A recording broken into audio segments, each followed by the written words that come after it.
Hello friends, இன்னைக்கு பார்த்தீங்க அப்படின்னா ஒரு லைனிங் ப்ளவுஸோட கட்டிங் வீடியோ தான் பார்க்க போகிறோம். சாரிலேருந்து ஃபஸ்ட்டு லைனிங்கை கட் பண்ணி எடுத்துடலாம் அந்த ப்ளவுஸ் பீட்டை. இதுக்கு பார்த்தீங்க அப்படின்னா கஸ்டமரு ஃபுல் வயல் ஜாக்கெட் பிட் தான் வந்து கொடுத்துருந்தாங்க. கஸ்டமர் கொடுக்குற கிளாத்தை நான் அப்படியே போட்டு ஸ்டிச் பண்ணிடுறது. லைனிங் வந்து போடலாமான்னு கேட்டேன். லைனிங் போட்டுக்கலாம் எப்பயுமே.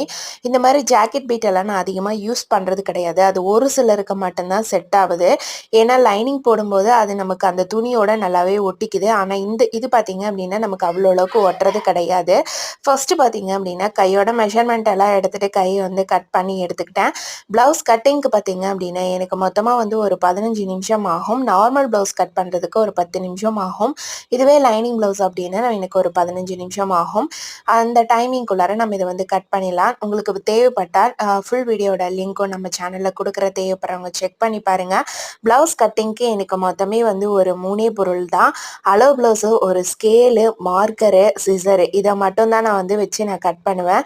எந்த ஒரு மெஷர்மெண்ட்டுமே மெஷர்மெண்ட் போடணும், அதை வந்து கூட்டணும், கழிக்கணும், இன்ட்டு பண்ணணும் அப்படிங்கிற எந்த ஒரு ஒர்க்குமே கிடையாது. வெறும் அளவு ப்ளவுஸை மட்டும் வச்சு ரொம்ப ரொம்ப ஈஸியாகவும் சிம்பிளாகவும் நம்ம வந்து ப்ளவுஸ் கட்டிங் வந்து பண்ணலாம்.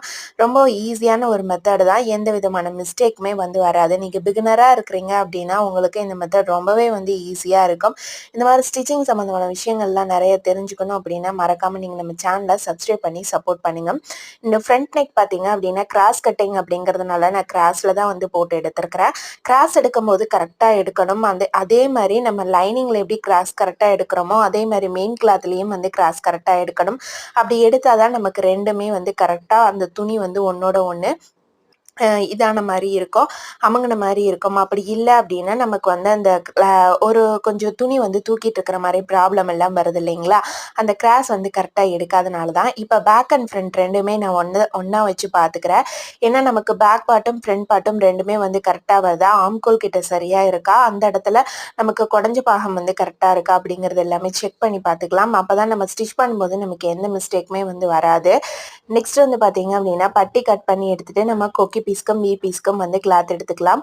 அடுத்தது இந்த கட்டிங் எல்லாமே வந்து முடிச்சாச்சு. மீதி இருக்கிற அந்த ப்ளவுஸ் பீட்டை வச்சு நம்ம வந்து லைனிங் வச்சு கிளாத் எல்லாம் கட் பண்ணி எடுத்துக்கலாம். கட் பண்ணும்போது பார்த்தீங்க அப்படின்னா நான் கைக்கு வந்து பார்டர் வந்து 2 சைடும் வருது. அதை அப்படியே நான் யூஸ் பண்ணிக்கிறேன். ஜாயிண்ட் போடாத மாதிரி தான் வந்து முடிஞ்ச அளவுக்கு கட் பண்ண பார்ப்பேன். இன்னைக்கு இந்த வீடியோ உங்களோட ஷேர் பண்ணதில்ல எனக்கு ரொம்ப வந்து ஹாப்பி. நீங்கள் நம்ம சேனலை ஃபஸ்ட் டைம் பார்க்குறீங்க அப்படின்னா மறக்காமல் வந்து சப்ஸ்கிரைப் பண்ணி சப்போர்ட் பண்ணுங்கள். ஸ்டிச்சிங் பிடிக்கும்னாலும் ஒரு லைக் போட்டு பாருங்கள். ஸ்டிச்சிங் சம்மந்தமான நிறைய விஷயங்கள் தெரிஞ்சுக்கலாம். தேங்க்ஸ் ஃபார் வாட்சிங் ஃப்ரெண்ட்ஸ். பாய்.